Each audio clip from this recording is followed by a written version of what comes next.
अभद्रता बहुत हो चुकी है। माननीय अध्यक्ष जी, आप अभद्रता की लिमिट क्रॉस कर रहे हैं। आप मत बोलिए अध्यक्ष जी, बहुत आप प्लीज बताइए। अध्यक्ष जी, बहुत सेंसिटिव बात है कि डेंगू को लेकर के हम लोग चर्चा कर रहे हैं, व्यापार के बारे में बात ना करें। अगर आपके सरकारी अस्पताल अध्यक्ष महोदय नहीं दे पा रहे इलाज, इसका मतलब आप व्यापार करा रहे हैं, गरीबों के साथ व्यापार हो रहा है। और अगर ये सरकार ये कहती है कि सरकारी बात, तो ये बताए कि प्राइवेट हॉस्पिटल में इलाज ज्यादा हुआ कि सरकारी अस्पताल में इलाज ज्यादा हुआ। और डेंगू को लेकर के लाखों रुपए खर्च हुए गरीबों के, क्या लाखों रुपए में नहीं इलाज हुआ? सवाल केवल डेंगू का है कि लाखों रुपए क्या खर्च करने के बाद भी इलाज नहीं हो पाया, जान नहीं बचा पाए। क्या ये परिस्थितियां नहीं है क्या? ठीक है, माननीय मुख्यमंत्री जी, माननीय मुख्यमंत्री जी। अध्यक्ष जी,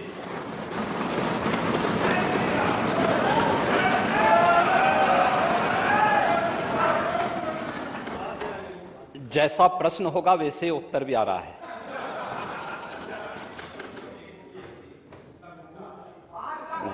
शांति सुनिए। प्रश्न ही उल्टा था तो उस उल्टे प्रश्न को सही करने का प्रयास हुआ है। और अभी तो आपने आधा ही उत्तर सुना है। पूरा सुनेंगे तो संभवतः पिछला इतिहास याद आने लग जाएगा। महोदय, माननीय सदस्य ने बहुत महत्वपूर्ण मुद्दे की ओर ध्यान आकर्षित किया है और सरकार इसको लेकर के पहले से ही अवेयर थी। अंतर विभागीय समन्वय से संचारी रोग नियंत्रण के लिए, आपने केवल डेंगू की बात की है, जब वेक्टर बॉर्न डिजीज की हम बात करते हैं तो केवल डेंगू उसमें नहीं आता है। वर्मा जी, आप तो चिकित्सा शिक्षा के मंत्री रहे हैं ना, तो केवल डेंगू नहीं आता उसमें, मलेरिया भी है, चिकुनगुनिया भी है, कालाजार भी है। इन सभी से संबंधित वेक्टर बॉर्न डिजीज हो या फिर वाटर बॉर्न जल जनित हो या फिर विषाणु जनित कोई भी बीमारी हो, इनके उपचार के लिए सरकार के स्तर पर एक समन्वित प्रयास किया गया है। और उस समन्वित प्रयास को ही हम लोगों ने संचारी रोग नियंत्रण का एक विशेष अभियान, वर्ष में 3 बार चलता है कार्यक्रम, जिसमें पहले 15 दिन संचारी रोग के लिए अवेयरनेस के साथ साथ अंतर विभागीय समन्वय से स्वास्थ्य विभाग नोडल विभाग होने के नाते सभी अन्य विभागों के साथ समन्वय के माध्यम से इन कार्यक्रमों को नियंत्रित करता है। इसके बाद डोर टू डोर जाकर के दस्तक अभियान के माध्यम से कहीं भी कोई व्यक्ति जो बुखार से पीड़ित है, उस व्यक्ति को नजदीक के स्वास्थ्य केंद्र में उपचार की सुविधा दिलाने की व्यवस्था करना। उत्तर प्रदेश 25 करोड़ की आबादी का राज्य है और स्वाभाविक रूप से अलग अलग क्लाइमेटिक जोन होने के नाते अलग अलग क्षेत्र में अलग अलग प्रकार की बीमारियां देखने को मिलती हैं। जैसे आप ईस्टर्न यूपी से चल करके नेपाल की तराई से लेकर के सहारनपुर तक देखेंगे तो इंसेफ्लाइटिस से पूरा क्षेत्र प्रभावित था। अगर आप बरेली और बदायूं और उसके आसपास के क्षेत्र को देखेंगे तो ये क्षेत्र मलेरिया से ज्यादा संक्रमित रहता था। वाराणसी से लेकर के प्रयागराज, लखनऊ, कानपुर होते हुए अगर आप फिरोजाबाद, आगरा तक पहुंचेंगे तो ये पूरा क्षेत्र डेंगू से प्रभावित है। अगर बुंदेलखंड क्षेत्र में अगर आप देखेंगे तो ये क्षेत्र चिकुनगुनिया से प्रभावित है। बिहार से सटे हुए जो हमारी सीमाएं हैं वहां पे हम देखेंगे तो कालाजार इन क्षेत्रों में ज्यादा प्रभावी रूप में देखने को मिलता था। और सरकार के द्वारा जो समन्वित प्रयास किया गया है, आपने केवल डेंगू की चर्चा की,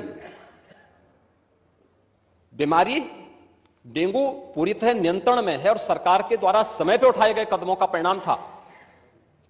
एक प्रकार का ये फ्लू हो गया है, फ्लू है, आता है, इसका एक अपना एक साइकिल इसका होता है। लेकिन मुझे आश्चर्य होता है कि जो सदस्य यहां पे प्रश्न उठा रहे थे, आप एक बहुत सीनियर सदस्य हैं, वो तो जब चिल्ला रहे थे तो मुझे उनके स्वास्थ्य की भी चिंता हो रही थी, रविदास मल्होत्रा जी की। उसको आपने जो बात कही है वह ब्लड ट्रिप नहीं था, उसको प्लेटलेट्स कहते हैं, ठीक है ना, प्लेटलेट्स कहते हैं। और वह पर्याप्त मात्रा में हर जनपद में आज के दिन पे उपलब्ध है। ब्लड सेपरेटर यूनिट, पहले होता क्या था कि हम होल ब्लड चढ़ाते थे। हर एक पेशेंट पे होल ब्लड की आवश्यकता नहीं, खासतौर पर वायरल जनित तो ये बीमारियां होती हैं जिसमें डेंगू है या बहुत सारे ऐसे वायरस आते हैं जो प्लेटलेट्स काउंट को कम करती हैं। उन स्थितियों में प्लेटलेट्स की अतिरिक्त आपूर्ति के लिए उस व्यक्ति को उसको बाहर से चढ़ानी पड़ती है। इसके लिए हर जनपद में ब्लड सेपरेटर यूनिट दी जा चुकी है, वे काम करनी शुरू की है। वहां पे हर जगह सरकार के स्तर पर बेहतर प्रयास हुआ है। और जहां तक नेता प्रतिपक्ष के द्वारा यह कहा जाना कि साहब प्राइवेट हॉस्पिटल में, याद रखना ये डबल इंजन की सरकार है, ये केवल बोलती नहीं करके दिखाती भी है। प्रदेश के अंदर 10 करोड़ लोगों को आयुष्मान भारत और मुख्यमंत्री जन आरोग्य योजना के अंतर्गत 5 लाख रुपए सालाना स्वास्थ्य बीमा का कवर भी ये सरकार उपलब्ध करा रही है। वह किसी भी पैनल्ड हॉस्पिटल में, वह सरकारी हो, सरकारी में सारी सुविधाएं फ्री में हैं, लेकिन किसी भी प्राइवेट हॉस्पिटल में जाता है तो वहां वे सुविधाएं मिल रही हैं। और ये पूरा सदन गवाह है कि हर माननीय सदस्य को इस सदन के द्वारा अपनी निधि से ही 25 लाख रुपए सालाना देने का अधिकार दिया गया है। और यही नहीं, मुख्यमंत्री राहत कोष से हम चेहरा देख करके पैसा नहीं देते हैं। कोई भी व्यक्ति जो भी आवेदन करता है, कोई भी पीड़ित हो, उसकी जाति, उसका मत, उसका मजहब नहीं देखा जाता है, बल्कि वह पीड़ित राज्य का नागरिक है। उसको प्रदेश में, देश में या दुनिया में जहां कहीं अच्छी स्वास्थ्य की सुविधा मिलती है, वह सुविधा के लिए मुख्यमंत्री राहत कोष से भी हम पैसा देने में कोई कोताही, तमाम मान्य सदस्य विपक्ष में बैठे हुए हैं, हर व्यक्ति इस बात को कह सकता है। उनके प्रस्ताव आते हैं बिना किसी भेदभाव के, हमने उसके लिए भी धनराशि उपलब्ध कराई है।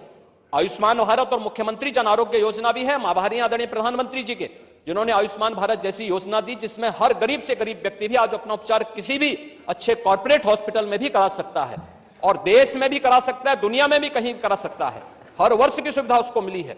मुख्यमंत्री जन आरोग्य योजना की सुविधा भी उसे दी गई है। इसके अलावा माननीय विधायकों को भी 25 लाख रुपए तक खर्च करने का अधिकार दिया गया है, और इसके साथ ही मुख्यमंत्री राहत कोष भी उसके लिए उपलब्ध है।